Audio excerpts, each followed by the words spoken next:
हिम्मत बनाने वाला यह चरित्र है। अगर दुख मुझे घेरे हैं, मेरे प्यारे राजी हैं, तो मुझे दुख से कोई परेशानी नहीं।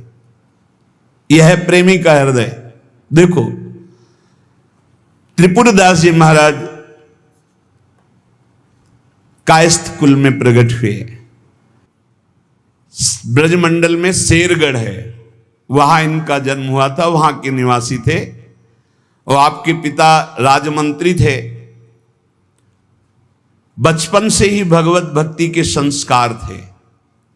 जिनमें कुछ दिव्य प्रकाश होता है वो बचपन से भगवत भक्ति का। जिनको ये लगता है कि जवानी में विषय भोग लें और बुढ़ापे में भजन करेंगे तो भूल जाए। बुढ़ापे में मन को प्रभु में नहीं लगाया जा सकता। यदि आपने जवानी में भजन का अभ्यास नहीं किया तो बुढ़ापे में नहीं होगा। बुढ़ापे में प्रपंच ही होगा, पक्का विश्वास मान लीजिए। और जितने भी दिव्य महापुरुष हुए हैं, जिनके जीवन प्रकाशित हुए हैं भक्ति अध्यात्म की ऊंचाई में, वो बचपन से श्री भगवान में लगे। त्रिपुरदास जी के घर में राजमंत्री पिता थे, पर बहुत ही सुंदर भक्ति के संस्कार थे। एक बार आप पिता के साथ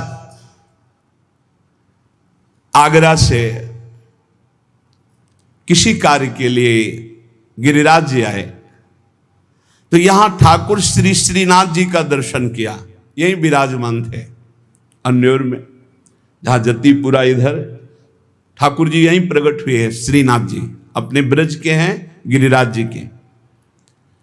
ऐसा सुंदर रूप श्रीनाथ जी का कि नवीन किशोर अवस्था लुभायमान हो गए।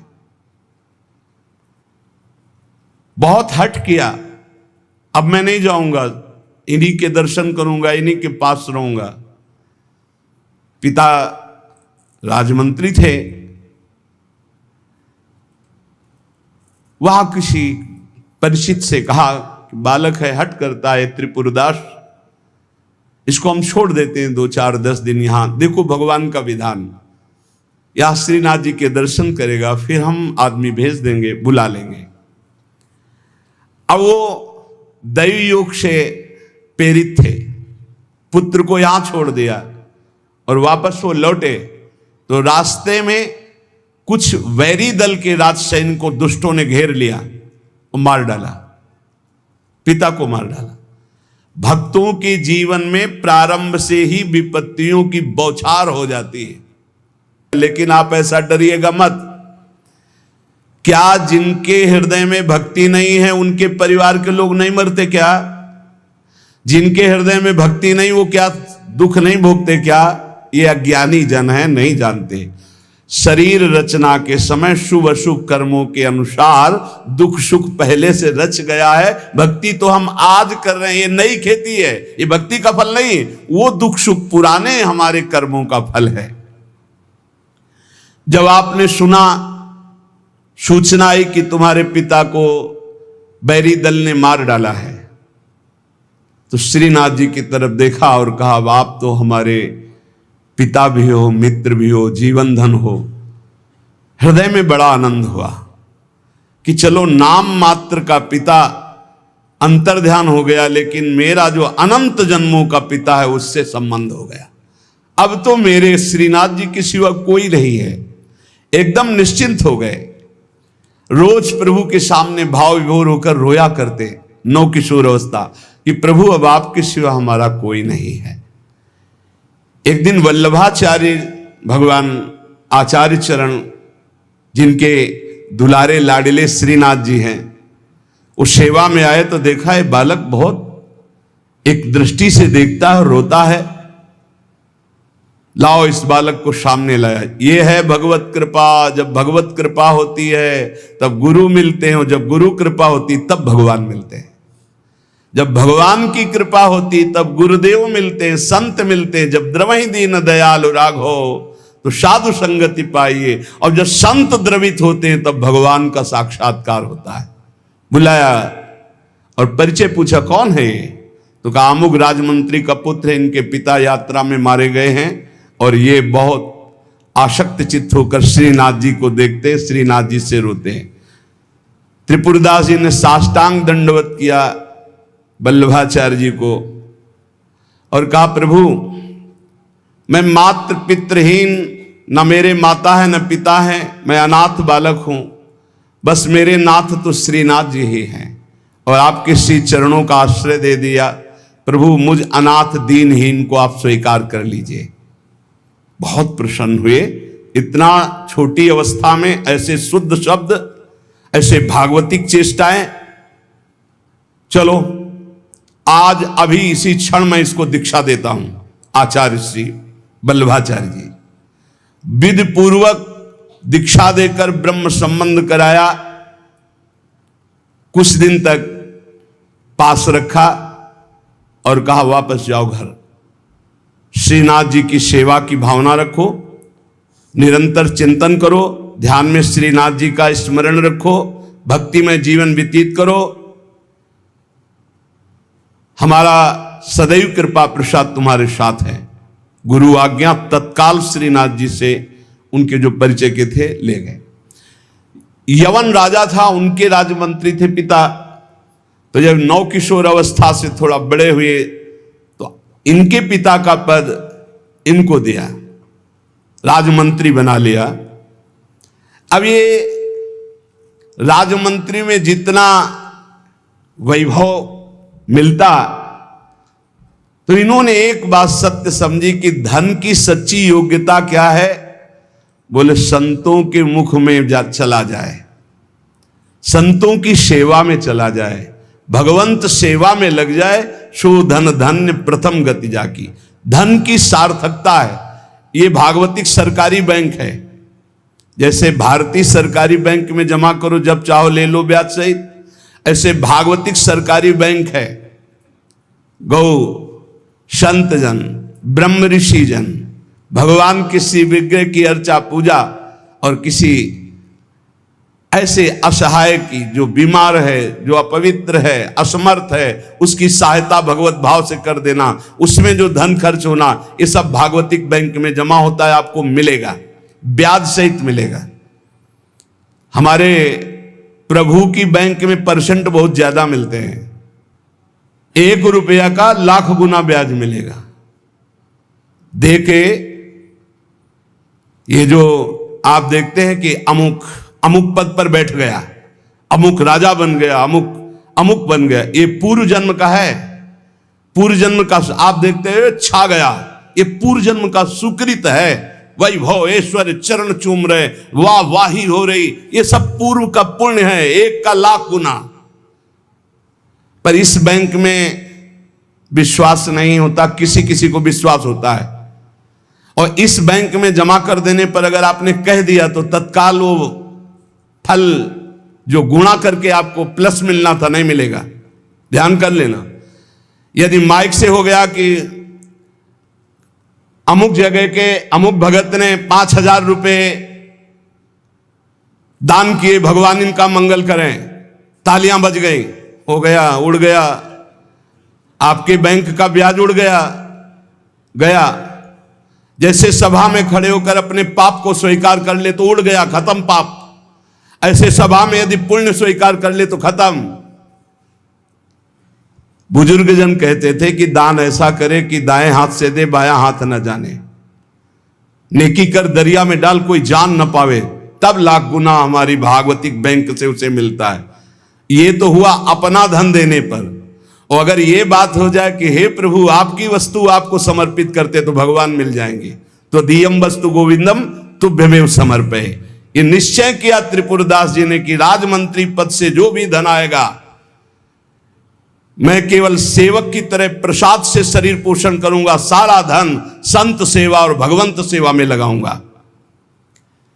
उस श्रीनाथ जी के लिए नियम लिया, प्रतिज्ञा ली कि हर साल सर्दी में दगला बनवा कर भेजेंगे, रत्नों से हीरो से जटित बढ़िया पोशाक सर्दी की, सुनहरे गोटे, सुंदर सुंदर रत्न जटित।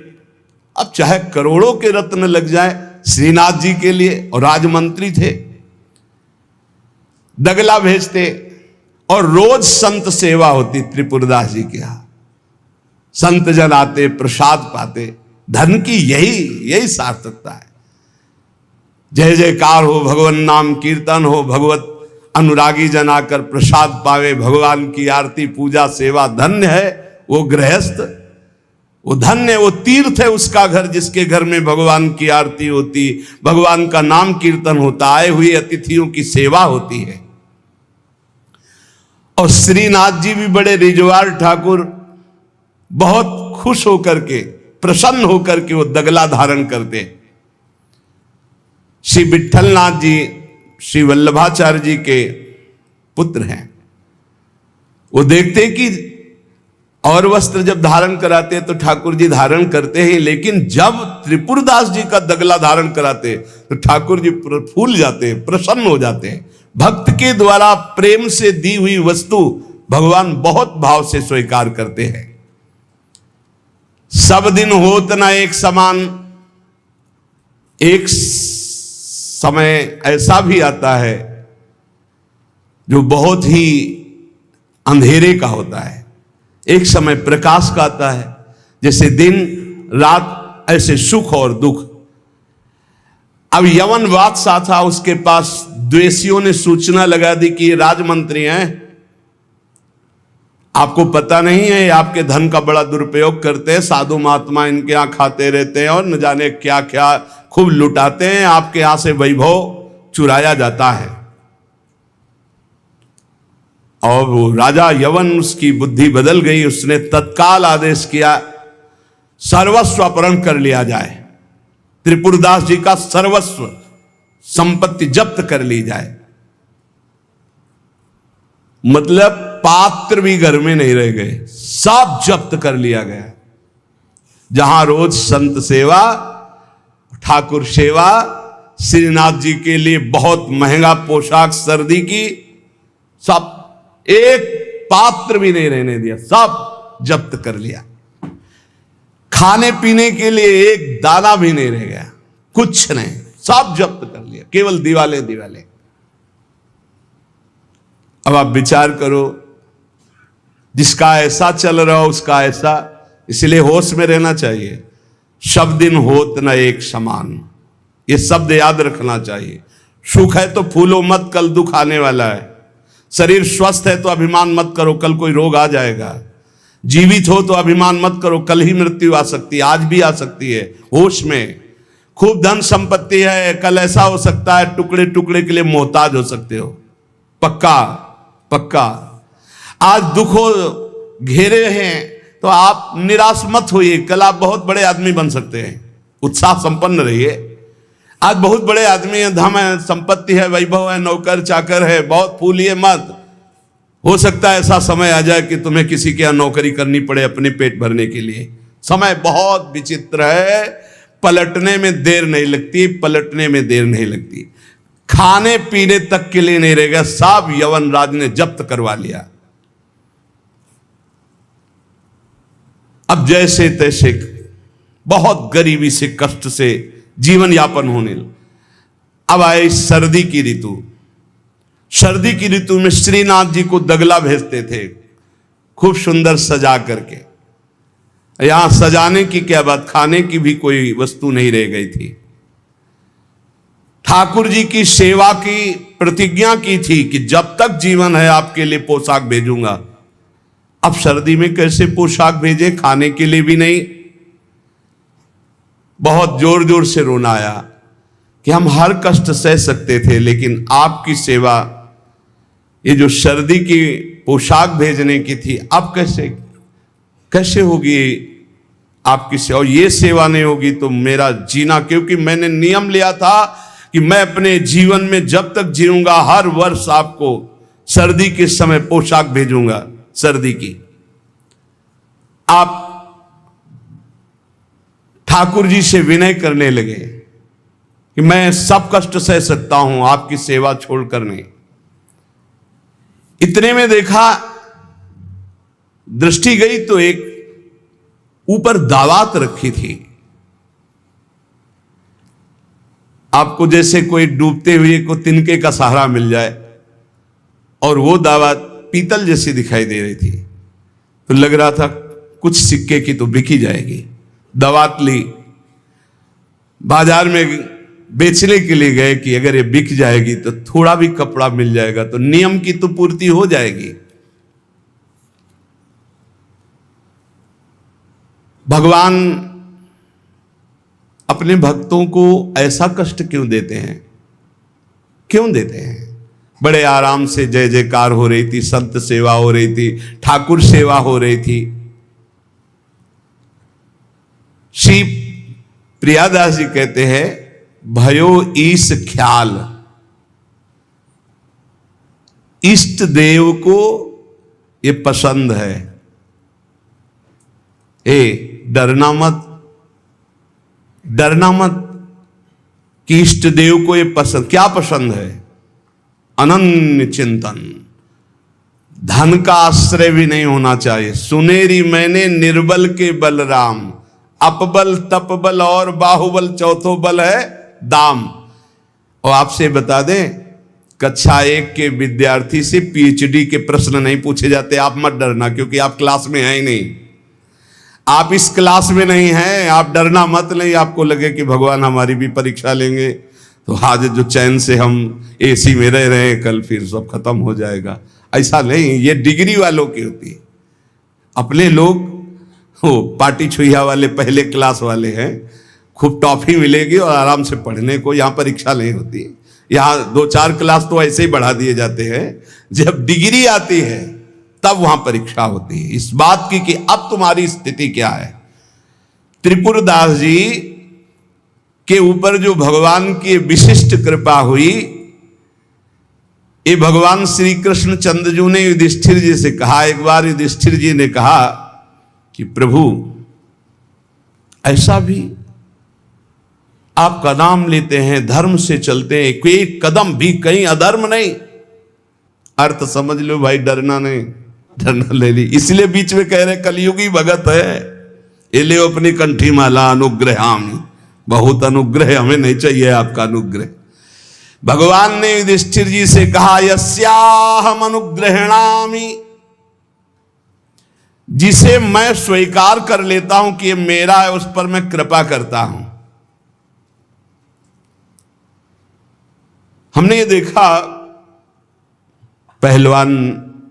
पहलवानों से भी मिले हैं, वो कुश्ती में अपने जन को वहीं पीटते हैं जहां से कमजोर होते हैं। जैसे यहां मारा, बोले अब 1000 बार यही मारेंगे, वो 1000 बार मारेंगे यही थपाड़ा, 1000 बार मार के फिर गिरा के टिहुना से मारेंगे यहां। और जब टिहुना सह गए तब कहेंगे ठीक है लड़ो, क्योंकि हमने पक्का कर दिया अब यहां तुम्हारे कोई मारे तो तुम फेल नहीं होगे। ऐसे कुछ जगत गुरु श्री कृष्ण हैं। हमारा ये पार्षद कमजोर कहां से हो सकता है? जहां कमजोर वहीं मारा जाता है। बड़ा सुविधा होगी तो सुविधा पर ही मार चलेगी। अब सुविधा के बिना भी भजन हो सकता है। उस समय तुम्हारी मांग क्या होगी, सुविधा या भगवान? त्रिपुरदास जी किस लिए रोए? कि आपकी सेवा का प्रण लिया था, वो सेवा की पूर्ति। भगवान कह रहे कि जिस पर मैं कृपा करता हूं पहले उसका धन बल अपहरण कर लेता हूं। ये धन बल अपहरण कर लेता हूं। जब वो निर्धन हो जाता है तो सगे संबंधियों का अपहरण कर लेता हूं, या तो सगे संबंधी छोड़ देंगे।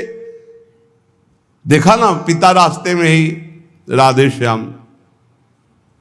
बहुत कृपा समझना कठिन है।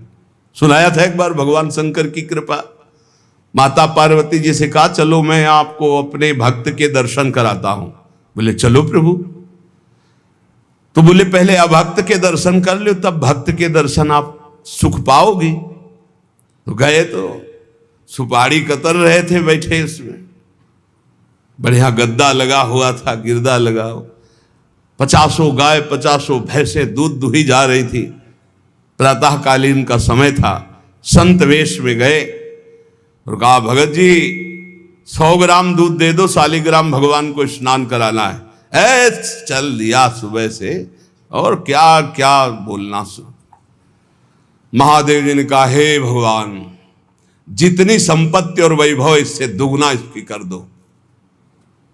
माता जी ने कहा औघड़ इसीलिए कहा जाता है इनको, बड़े औघड़ नाथ है। 100 ग्राम दूध ले दिया, गाली दिया, ऊपर से कह रहे संपत्ति कह दे दुगनी। बोली नहीं पर अंदर अंदर ये बहुत विचित्र औढ़र दानी है इनका।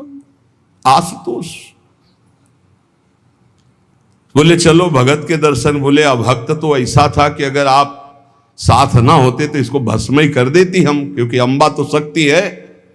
आपका अपमान। अरे अभक्त ऐसे ही होते हैं, तुम्हें नाराज नहीं होना। भक्त के पास गए, एक झोपड़ी फूस की, एक गाय, और उसी फूस की झोपड़ी में माए उसकी मैया रहती थी। गए, जो देखा संत तो साष्टांग दंडवत किया, आओ बैठो बैठाला। 100-200 ग्राम गाय का दूध होगा, वो बढ़िया पान करने को ले दिया। प्रभु थोड़ी देर भगवत चर्चा हुई। भगवान शिव ने कहा अच्छा भाई चलते हैं, हम तो विचरण करते रहते हैं।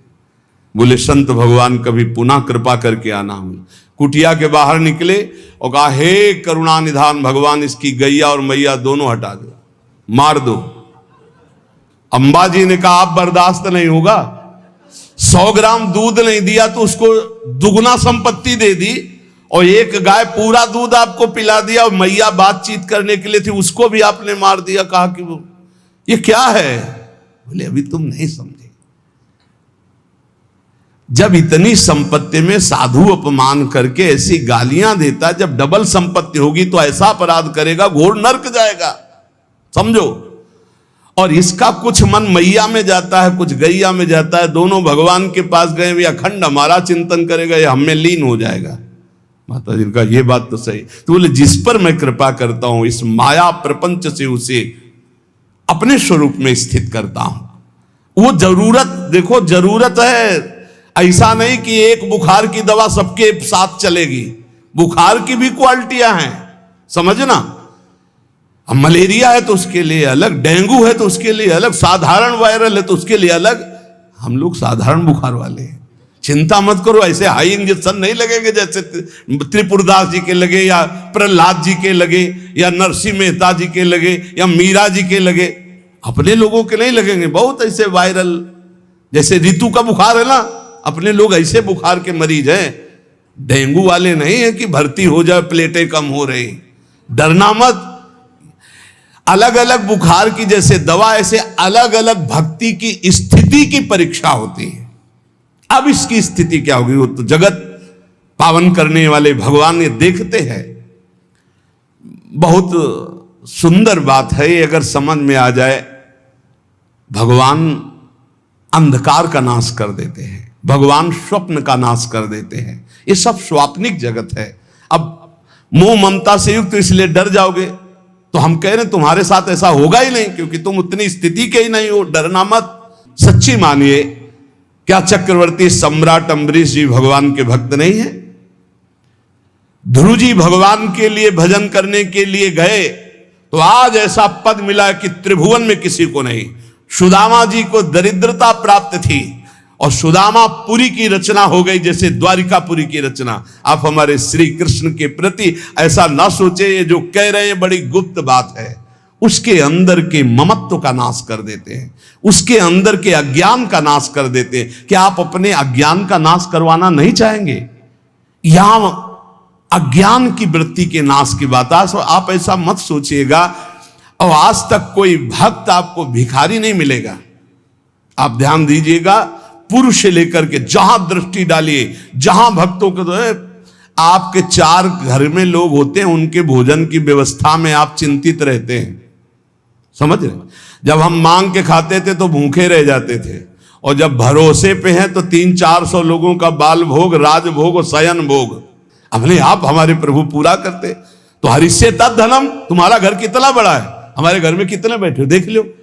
घबराना मत, इसलिए हम कह रहे, डरना मत। अब इसीलिए कह रहे, नहीं तो आपको लगेगा भगवान कह रहे यस्याम अनुग्रहणामि हरिष्ये तद धनम, ये धन ही हर जाएगा तो अब हमारे भक्ति का मतलब क्या रहेगा? नहीं, इसका मतलब है अज्ञान का नाश हो जाना, तम का नाश हो जाना, माया मोह का नाश हो जाना। क्या आप दुख का नाश नहीं करवाना चाहेंगे?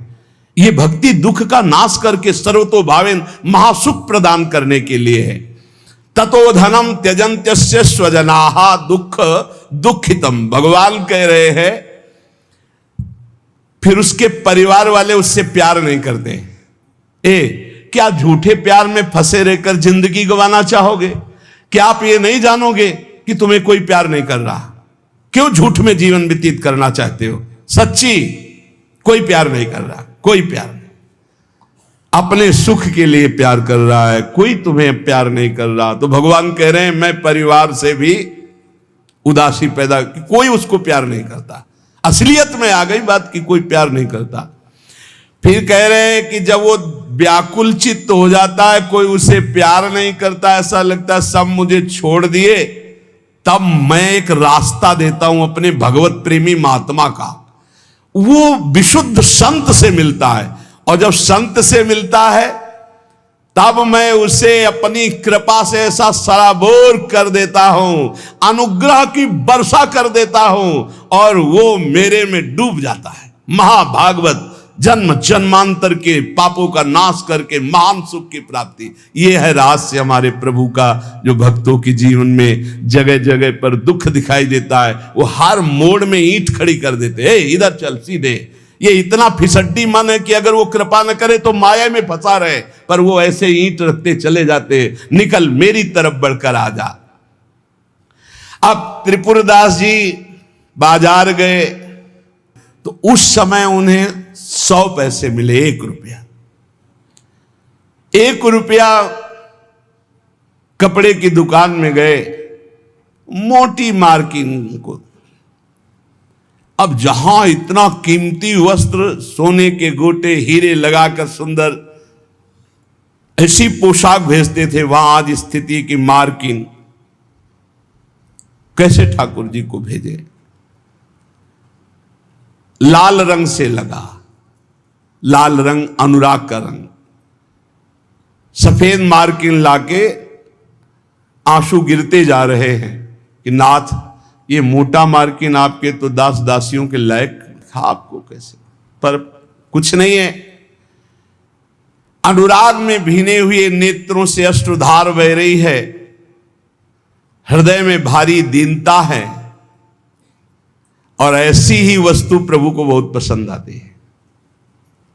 हमसे अगर दी जाएगी 5 किलो सोने का छत्र, तो 4 लाख योजन का सोने का पहाड़ है उनकी इस मृत्यु लोक में। 5 किलो क्या होता है? साहस नहीं हुआ, रंगा लाल रंग में, प्रेम रंग में रंग कर रख लिया, पर साहस नहीं हुआ कि मैं जाकर के श्रीनाथ जी को दूं। कैसे दूं? अब उनके मन में एक बहुत पीड़ा है। और देखो भगवान अपने भक्त की बात को अंतर से जानते हैं। त्रिपुरदास जी के हृदय में दैन्य, और दैन्य भगवान को बहुत प्रिय है। यही दरबार दीन को आदर रीति सदा चली आई। भगवान को मूल्यवान वस्तुएं प्यारी नहीं, भगवान को जो प्यारी वस्तु है वो दैन्य है, दीनता। जेहि दीन प्यारे वेद पुकारे, द्रवो सुश्री भगवाना। इतने में विधान बना, गोसाई जी के सेवक श्रीनाथ जी की सेवा के लिए जो भक्तजन थे उनके यहां विचरण किया करते थे, अचानक दृष्टि में पड़े त्रिपुरदास जी के। देखा ये तो श्रीनाथ जी के सेवक हैं जो गोसाई जी के पार्षद हैं, और ये तो सेवा सामग्री श्रीनाथ जी को पहुंचाते हैं। तो आपने प्रणाम किया, घर लिवा गए, कुछ खाने पीने के लिए व्यवस्था ही नहीं। कैसी कैसी, कहां राजमंत्री का सुख और कहां। बहुत संकोच में भरे हुए वो मार्किन निकाल के लाए जो लाल रंग से रंगी थी, और कहा हाथ जोड़ करके कि हर वर्ष प्रतिज्ञा थी कि श्रीनाथ जी को पोशाक भेजेंगे, पर भगवत कृपा से वैसा विधान बन गया है। यद्यपि ये श्री गोसाई जी के किसी दास दासी के पहनने योग्य भी नहीं है, फिर ये श्रीनाथ जी के श्री अंग के लिए तो क्या होगी। पर आप क्या इस भेंट को वहां तक पहुंचा देंगे? भंडारी को दे देना, पर गोसाई जी को कुछ मत बताना, न मेरी स्थिति बताना कि खाने को भी नहीं, और ना ये बताना कि ये मार्किन भेजा, कुछ मत कहना, उनको दुख पहुंचेगा। केवल भंडारी को दे देना, वो जो चाहे जैसे चाहे, यद्यपि वे श्रीनाथ जी के योग्य तो है ही नहीं। देखो, भगवान भावोत्सवेन भजताम रस कामधेनु है। बड़ा हृदय में सुख हो रहा है उस वस्त्र को लेकर। वो जो भगवत पार्षद है, आज तक उनको ऐसी भेंट, इतनी इतनी भेंट मिलती थी श्रीनाथ जी के पास ले जाने के लिए, लेकिन ऐसा सुख नहीं होता था जैसा त्रिपुरदास जी ने रो करके जब मार्किन दी लाल रंग से रंग के, उनको एक अपार सुख हो रहा है। त्रिपुरदास जी का वस्त्र लेकर बड़े प्रेम में डूबे हुए भगवत पार्षद गए और भंडारी जी से कहा कि आपसे तो कुछ छुपाव है नहीं, ये त्रिपुरदास जी का दिया हुआ वस्त्र है, यद्यपि बहुत कष्ट में उनका जीवन है, फिर भी उन्होंने ये सेवा भेजी। आप इस सेवा का आदर करना, अपमान मत करना कि कहीं फेंक दो, अरे मार्किन कहां ठाकुर जी के श्रीअंग पोशाक वाल। तो उन्होंने, भंडारी ने कहा कि इसका सही प्रयोग करेंगे। तो जो ठाकुर जी की पोशाक थी उसको बांधने के काम में ले लिया। उन नए वस्त्र जो मार्किन आई उसमें रखकर ठाकुर जी की पोशाक बांधकर और उसे अलमारी में रखने।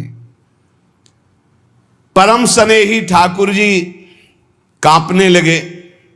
जब श्रृंगार हुआ तो सर्दी का समय था, कांपने लगे श्रीनाथ जी। जब श्री आचार्य चरण सेवा में गए तो कहने लगे मुझे बहुत जोर की ठंड लग रही है। ठाकुर जी बोलते हैं निज जनों से, जैसे हरिवंश महाप्रभु से राधा वल्लभ जी बात करते थे, बंचंद महाप्रभु से बात करते थे, बिहारी जी से स्वामी जी महाराज, विठल विपुल देव जी, बिहारिन देव जी। अब हम लोगों की जाकी रही भावना जैसी, प्रभु मूर्ति देखी तिन तैसी। मुझे ठंड लग रही बहुत जोर की। बोले जय जय, अभी उपाय करता हूं। तत्काल बड़े गरम गरम महंगे वस्त्र धारण कराए। ठाकुर जी फिर बोले बहुत ठंड लग रही है, बहुत ठंड लग रही। कहा जय जय, अभी उपाय करते। तुरंत अंगीठी जलाई गई, सामने अंगीठी ऐसे सुंदर नवीन कोमल उनके वस्त्र उड़ाए गए। ठाकुर जी फिर कांप के कहते मुझे बहुत ठंडी लग रही। श्री विठलनाथ जी गोसाई जी समझ गए कि यह साधारण ठंड नहीं है, ये किसी भक्त के हृदय की जो पीड़ा है उसी की एक कपकपी है। गोसाई जी बहुत संकुचित होकर बोले जय जय, अब क्या उपाय करूं?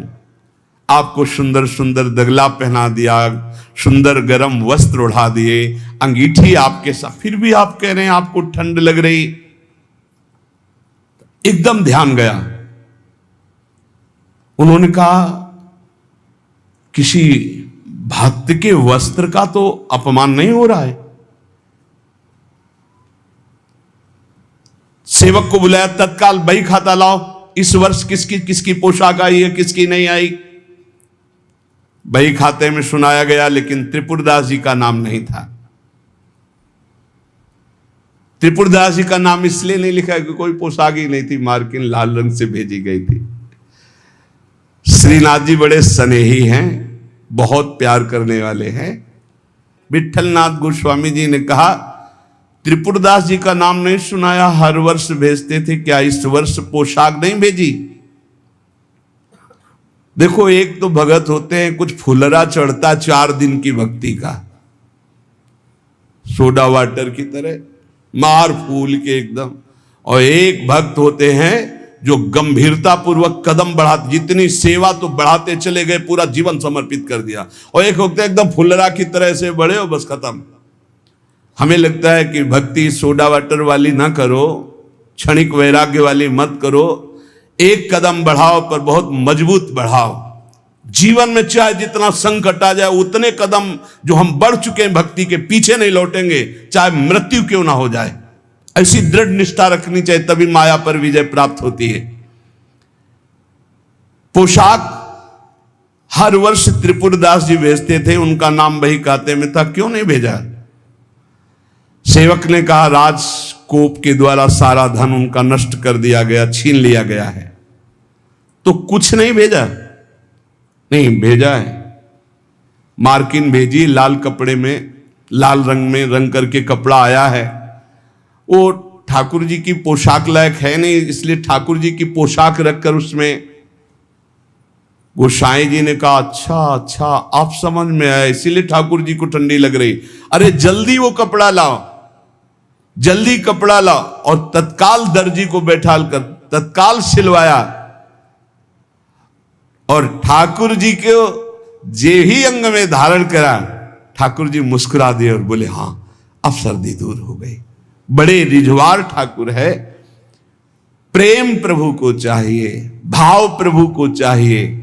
इसी भाव को दृढ़ करने के लिए ये महापुरुषों के पावन चरित्र हैं।